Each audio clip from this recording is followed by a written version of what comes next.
Hello friends, today we are going to start the modern history. So basically we will first study the modern history, after that we will study the ancient and then medieval. Okay, so overall, as we know that the history is a very important subject for the UPSC exam, and also it is also important for the many state PSCs and many birthday exams. So we will study the first modern history.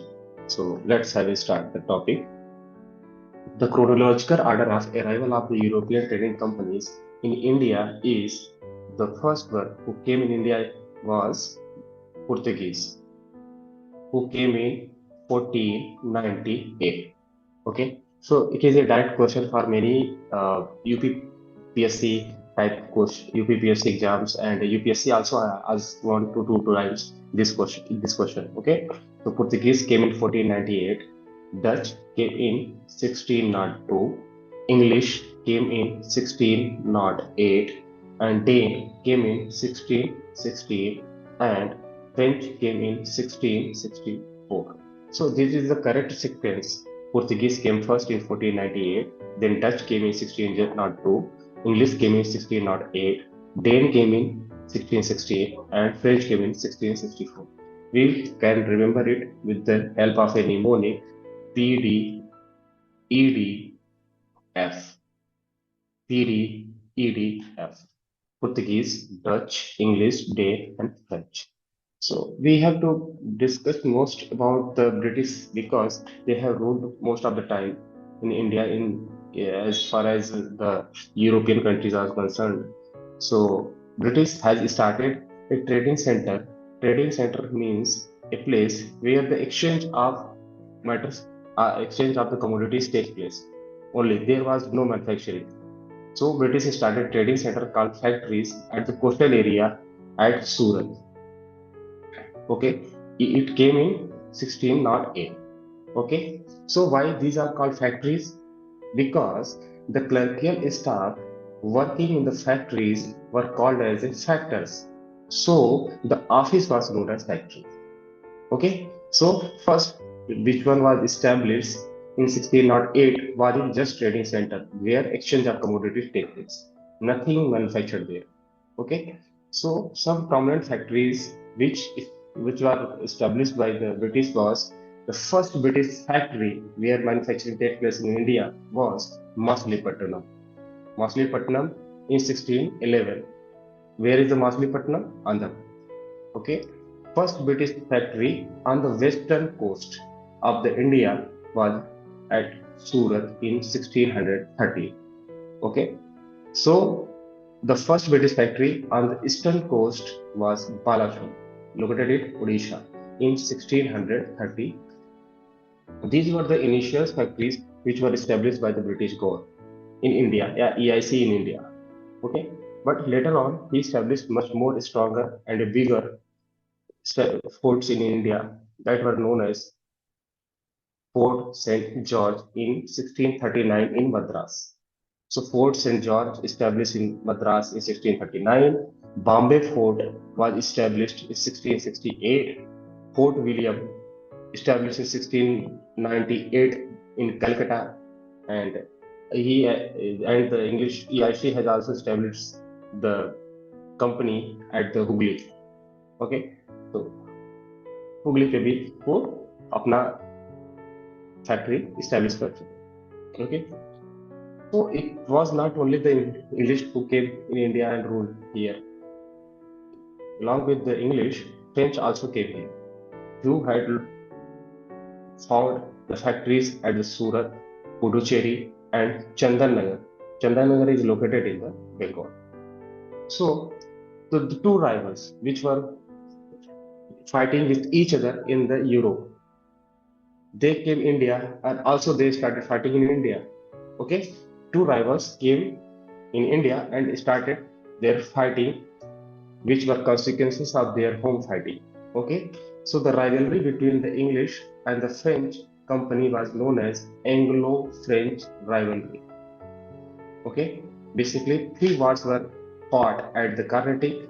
Carnatic is a place located in the northern Tamil Nadu, and southern Karnataka. Northern Tamil Nadu, southern Karnataka, and plus northern Tamil Nadu. Both are both are known as Karanti. Okay, so because of the name of the place, the war also known as Carnatic War. Okay, the first Carnatic War happened in between the 1746 to 1748. 1746 to 1748, which was concluded by the peace treaty known as Treaty of Aix-la-Chapelle. Treaty of Aix-la-Chapelle. Okay, the Second Carnatic War fought between 1749 to 1754, and this was a very important Carnatic War in which the France has defeated by the England and Chanda Sahib was killed in this war. Okay, the Third Carnatic War happened between the 1758 to 1763, and it finally concluded by the Treaty of Paris, in which, in totality, the three Carnatic War, the England has won over the France. Okay, basically, this Carnatic war was not happening because of the Indian lands or Indian conditions. These were fought because of their fighting, यानी कि England और France की जो fighting उनके home countries में चल रही थी, यूरोप में चल रही थी, उसकी वजह से यहाँ पे वो लड़ाइयाँ लड़ी गई थी। वो इंडियन लैंड के लिए नहीं, वहाँ की अपनी लड़ाई थी उनकी। ठीक है, just like the third Carnatic War happened just after the 7 year wars. 7 year wars started in 1756 and it lasted over 1763. So the third Carnatic War was a consequence of the 7 year wars which were going in Europe between the English and French. So English versus जो French लड़ाई चल रही थी England में और Europe में, sorry, तो उसकी वजह से जो है ये लड़ाइयाँ यहाँ पे लड़ी गई। Okay, this was the English and French rivalry. So in India there are basically Indian province in which the Suba was the biggest unit. Suba was the biggest unit, and which was a post was created which was known as Subedar, who manages the law and order. And another officer was appointed which was known as Diwan, who manages the land. So Suba was the biggest unit of a Indian province, and Subedar was the officer of law and order management. Okay, and Diwan was the land revenue officer. Okay, in 1720s, the Mughal empire was breaking down. Okay, so three types of states originate at that time. First one was the rebel state, autonomous state, and successor state. Okay, Maratha, Sikh, Jat under Badan Singh, Bundela, Rohilkhand under Ali Muhammad Khan Rohilla, and Farrukhabad under Bangas Pathan. These were the rebel states. So Maratha, Sikh, Jat under Badan Singh, Bundela, Rohilkhand under Ali Muhammad Khan Rohilla, and Farrukhabad under Bangas Pathan was the rebel state, which were against the Mughal Empire. Second one was the autonomous state. Autonomous state was a free state, which was ruled by their own rules. Okay, so these were the Rajput, Travancore, and Mysore. These were the autonomous states. And there were the successor states, just like Awadh. Awadh was ruled by the Sadat Khan. Awadh was ruled by the Sadat Khan. Hyderabad was ruled by the Nizam al-Mulk, Ashraf Jawan. Okay, and Bengal were ruled by the Murshid Quli Khan. Okay, Awadh was ruled by the Sadat Khan. Hyderabad was Nizam al-Mulk, Ashraf Jawan, and Bengal by the Murshid Quli Khan. Okay, these were the basically three types of states at the 1720s. There was a king known as Farrukh Shah who ruled over the Mughal Empire in 1713 to 1719, had given a royal farman in 1770 to the EIC. तो फर्रुख सियार ने 1717 में royal फरमान जारी किया east India company and given the privileges to the company to carry out duty free trade from Bengal. उस समय बंगाल जो है, बंगाल, बिहार और उड़ीसा तीनों को मिला के बोला जाता है. So it has given the privilege to the company to carry out duty free trade. कोई ड्यूटी नहीं देनी होगी उनको, ठीक है, without payment of any custom duty. तो वो जो ईस्ट इंडिया कंपनी है वो बिना कि कोई कस्टम ड्यूटी पे किए हुए बंगाल से ट्रेड कर सकती थी. So this was only for the company but not for the servants of the company. इस कंपनी के सर्वेंट के लिए लागू नहीं था. If the servants of the company had wanted to do his own personal business then they have to pay the custom duty. They must have to pay the custom duty. So the company had got the royal farman and he was allowed to do business without paying any custom duty. There was a pass which were issued by the king was known as Buxar. Okay, तो दस्तक का use करते थे वो और दस्तक दिखा करके trade करते थे. There was another king known as Muhammad Shah Rangila who ruled Mughal between 1719 to 1748. Basically, because of his character, he was known as Rangila. Okay? Okay. This is the whole scenario of. The next topic, we will go to discuss the British occupation of Bengal. So, how the British had occupied the Bengal. There was a ruler, a local governor known as Alwardi Khan, who ruled between 1740 to 1756. After that, Siraj-ud-Daulah, Siraj नाम आपको याद रखना है, ठीक है, यहाँ पे सिराज है. Sirajuddaulah who ruled between 1756 to 1757 for a very short period. He fought a battle of Plassey on 23rd June 1757 with the East India Company. ये बैटल ऑफ प्लासी बहुत इंपॉर्टेंट वॉर है.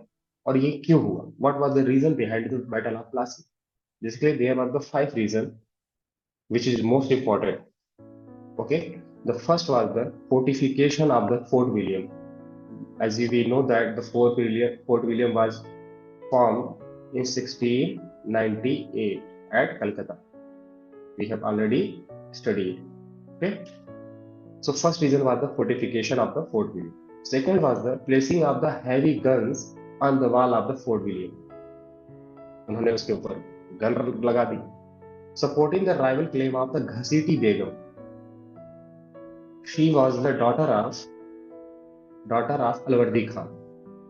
Daughter of Alwardi Khan. Okay, daughter of Alwardi Khan. So supporting the rival claim of the Ghaseti Begum for the throne of the Bengal by EIC. East India Company चाहती थी कि घसीटी बेगम बन जाए, जो कि एक तरीके से पपट की तरह काम करती. And also EIC had given the shelter to the Krishna Ballam and other officials who were under the Nawab, which were accused of financial irregularities, जो कि धोखाधड़ी करके आए थे, और कृष्ण बल्लम और अदर ऑफिशियल्स उनको पनाह दे दिया. And last one was the very important misuse or misinterpretation of farman. Which farman? The farman which was issued by the Farrukh Shah in 1770. So these were the 5 reasons which had led to the Battle of Plassey.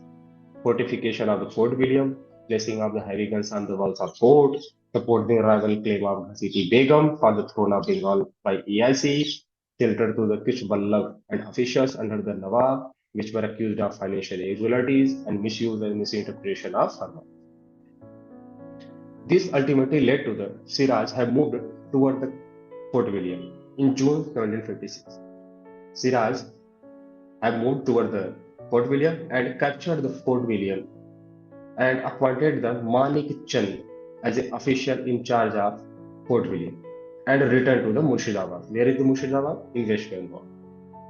Okay, तो सिराज जो है जब ये हुआ तो उसने fort William के ऊपर जो है हमला किया और वहां से फोर्ट विलियम को अपने कब्जे में लेकर के वहां पर मानिक चंद को ऑफिशियल इंचार्ज बना करके फिर से मुर्शिदाबाद में, but there happen a black hole tragedy. Basically the claim between the Indian writers and the European have a different opinions.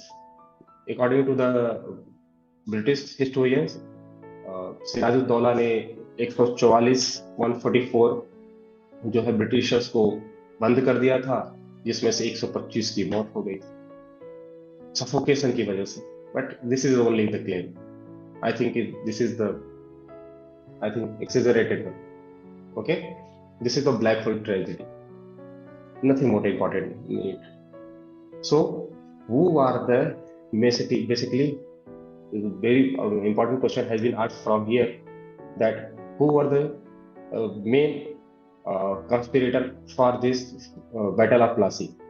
So Manik Chand, as we know, that was the officer in charge of the Fort William.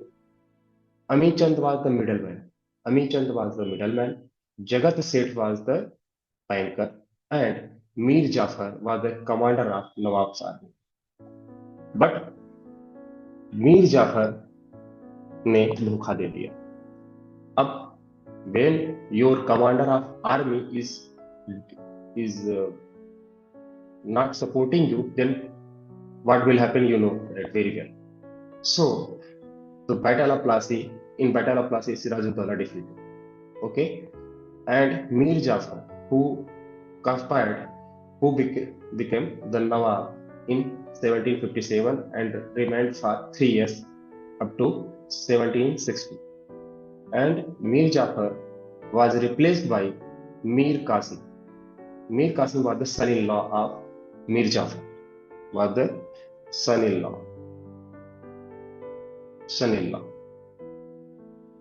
Okay, Mir Qasim was the son-in-law who ruled between 1760 to 1763. Basically, they were not ruling. EIC has establishing them as a puppet ruler. So, who wanted to oppose them? Then British government or EIC replaced him with the another. Always they had used this strategy. Okay, so Mir Jafar was the king Nawab between 1757 to 1760. Who are replaced by the Mir Qasim, the son-in-law of the Mir Jafar between 1760 to 1763. Mir Qasim, important question. Mir Qasim transferred the capital from Murshidabad to, जो कि waste Bengal में मैंने आपको बताया भी, to Munger in Bihar. This is the very important question. Who transferred the capital? So Mir Qasim transferred the capital from Murshidabad, West Bengal, to the Munger in Bihar, because he wanted to dissociate from the conflict between the EIC and his kingdom. Okay, but he was also not succeeded. He rebelled with two others, Mir Qasim of Bengal and Sujaud-Dawla of Awadh and Shah Alam II of Mughal Empire. Mir Qasim of Bengal, Shujauddaulah, याद रखना ये सुजा है. Okay, Shujauddaulah and Shah Alam II, these three persons fought the battle of Buxar. ये कब हुआ था? 22 October in 1764, in which these three were defeated by the EIC. Okay, and this was the last blow for the Indian rulers. This has opened the gateway for the English to establish their role in India. So again, EIC chooses the Mir Jafar as a Nawab in 1763 to 1765. Okay, so Mir Jafar was again appointed as a Nawab, who ruled between the 1763 to 1765. Okay, So we we know that just as the English has established their foot in the Bengal, they also established a dual form of government in Bengal. What it is? Okay, it is basically signed a treaty. Company signed a treaty with the son of Mir Jafar. Son of Mir Jafar named was Nizam ud Dawla. Company signed a treaty with the Nizam ud Dawla and asked to reduce the strength of the army, जिससे कि उनकी army कमजोर हो जाए, वो विद्रोह ना कर सके. Also, he said that the now Bengal would be now governed with, yeah, administered with the help of deputy subedar. So first one, they have to reduce the strength of the army, and second, the Bengal would be administered with the deputy subedar, and this deputy subedar would be appointed by the company and cannot be removed without prior approval of the company. मतलब बिना prior approval लेके आप उसको हटा भी नहीं सकते. ठीक है. In 1765, EIC signed another treaty with the Mughal Emperor Shah Alam two के साथ. शाह आलम टू जो थे उनके साथ जो है 1765 में EIC ने एक नई ट्रीटी और साइन करी. उसके तहत he demanded the Diwani rights over the Bengal. Okay, so Shah Alam was defeated by the EIC, so they had to agree with the EIC, and he given the Diwani right to the EIC by the Treaty of Allahabad. So by Treaty of Allahabad in 1765, EIC has acquired the Diwani right over Bengal, and the Mughal emperor started getting the pension, which was at that time was the 26 lakh annually. Okay, this was the amount basically. Now this dual form, this dual government, how this dual government, because power was in the hand of the EIC, because he had appointed a deputy subedar which would look into the internal affair of the court of the king, and but the responsibility was in the hand of Nizam. मतलब ये हो गया कि जैसे जो power होगी वो main east India company के पास होगी. ओके, क्योंकि उसके पास डिप्टी सूबेदार है, उसके द्वारा वो नजर रखेगा क्या हो रहा है क्या नहीं. और निजामुद्दीन अगर कुछ गड़बड़ होगा तो उसकी रिस्पॉन्सिबिलिटी निजामुद्दौला की. So this is called the dual government of Bengal, and this dual government of Bengal was ended by the Warren Hastings. This is very important question. The dual government of Bengal was ended by the Warren Hastings. Okay, so आज के लिए हम इतना ही topic करेंगे. ठीक है, हमने अब तक क्या देखा? हमने अब तक देखा कि हमने मॉडर्न हिस्ट्री शुरुआत करी तो उसमें क्रोनोलॉजिकल ऑर्डर देखा. Portuguese, Dutch, English, Dane, French. British की फैक्ट्री कहाँ कहाँ पे है? पहला ट्रेडिंग सेंटर सूरत पे है. ओके, उसके बाद हमने देखा कि पहला फैक्ट्री कहाँ पे है? मछलीपट्टनम. वेस्टर्न कोस्ट पे सूरत, ईस्टर्न पे बालासोर. उसके बाद Fort Saint George Madras, Bombay Fort, Fort William Calcutta and Hooghly. French जो है वो सूरत, इंग्लैंड और चंदन नगर में थे. Rivalry, 3 Carnatic Wars, we have looked into it. Okay. After that, we have seen the Suba, Subedar, and Diwan, and 72 three Taiwan state, rebel state, autonomous state, and successor states. Maratha, Sikh, Jat, Bundela, Rohilkhand, and Farrukhabad were the rebel states. Rajput, Travancore, and Mysore was the autonomous state, and Awadh, Hyderabad, or Bengal was the successor state. Okay, and who given the Royal Farman? Farooq Singh in 1770, which give the duty-free trade for the East India Company, but only for the company, not for the servant of the company. Okay. After that, we have seen that the British occupation of Bengal, Alwardi Khan, Sirajuddaulah has fought the Battle of Plassey. The reason was the fortification, heavy guns, the city Begum, Krishballab, and misuse or misinterpretation of the war. Sirajuddaulah capture Fort William, उसको उन्होंने वहां पे मालिक चंद को official in charge बना दिया. उसके बाद एक ट्रेजेडी हुई, उसमें कॉन्स्पिरेटर्स थे. कॉन्स्पिरेटर्स में जिनके नाम है में जो है कि जो मानिकचंद थे वहां पे अफसर इंचार्ज थे फोर्ट विलियम के उन पर, और जो मिडिल मैन आए जिसमें अमीचंद, जगत सेठ बैंकर और मीर जाफर, इन लोगों ने मिलकर कॉन्स्पिरेसी रची। उसके बाद खुद मीर जाफर नवाब बने 1757 से 1760। फिर उसके बाद उनके son-in-law मीर जाफर, मीर कासिम, उन्होंने ट्रांसफर किया कैपिटल को। फिर तीनों मीर कासिम, शुजा-उद-दौला एंड शाह आलम टू ने जो है बैटल ऑफ बक्सर लड़ा, फिर से हारे। ठीक है। उसके बाद मीर जाफर फिर से नवाब बने 1763 से 1765 के बीच। डुअल गवर्नमेंट ऑफ बंगाल क्या था कि निजामुद्दौला के निजामुद्दौला के साथ जो है ईआईसी ने एग्रीमेंट साइन किया, बी ट्रीटी साइन करी, जिसके तहत उनको अपने स्ट्रेंथ घटानी थी आर्मी की, और डिप्टी सूबेदार अपने कोर्ट में इस्टेब्लिश करना। 1765 में ट्रीटी ऑफ इलाहाबाद के द्वारा दीवानी राइट्स चली गई मुगल एम्पायर की, और वो पेंशन लेने लगे। ठीक है। इसी को कहते हैं डुअल गवर्नमेंट ऑफ बंगाल, क्योंकि ईआईसी के पास पावर था, रिस्पॉन्सिबिलिटी निजाम के पास। Okay. So this ended by the war and